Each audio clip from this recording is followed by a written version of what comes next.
I'm Emma Field. I've been in practice for 10 years with homeopathy and 18 years as a physical therapist as well. I see probably something like 8 or 9 patients a day, 5 days a week, and have done for that entire time. I saw the film, The Magic Pills, at the Society of Homeopaths conference and also here in Stroud, so I've watched it twice. It's fantastic. I think it's a really good piece of journalism actually. It's very unbiased. There is a lot of information from the naysayers, as well as a lot of information and a lot of research-based information from various homeopaths all over the world who are in practice every single day treating very severe pathologies to not so severe pathologies.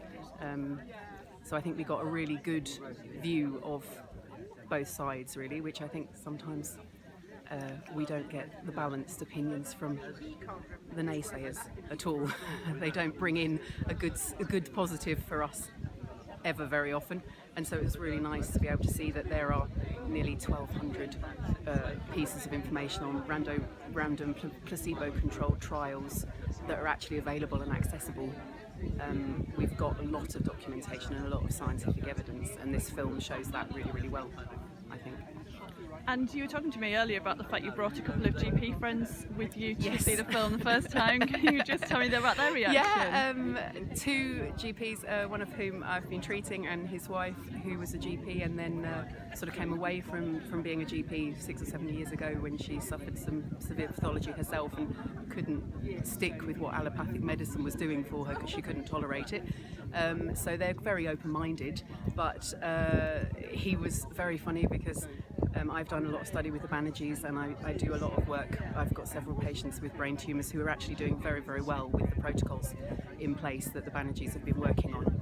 And when it came up with the statistical evidence, they have huge statistical evidence of 87% success rate treating brain tumours. My friend, the GP's head hit the counter in front of him, and he just laid there going, "Oh my God, why are people not seeing this and hearing this and appreciating it like we do as working homeopaths?" We know, I think Camilla Scher was brilliant, saying, you know, we are constantly having to defend ourselves, and that's a waste of our energy. We should be just there treating patients who are getting well all the time because of what we do. So he was the same. He was like, how are people not knowing that homeopathy can do this and is so successful and so good and so holistic, you know, treating the whole person and not having horrific side effects of some of the medical drugs, or a lot of the medical drugs do. You know, it's gentle, it's kind, it's, yeah, sometimes a lifestyle choice too, because diet and nutrition comes into it as well. Making changes of stress levels, all those sorts of things. But it's just about balance, really. And the film shows that. It's a very balanced viewpoint, and she's done a lot of 7 years to make this come to light. It was incredible. Really, really good. Thank you.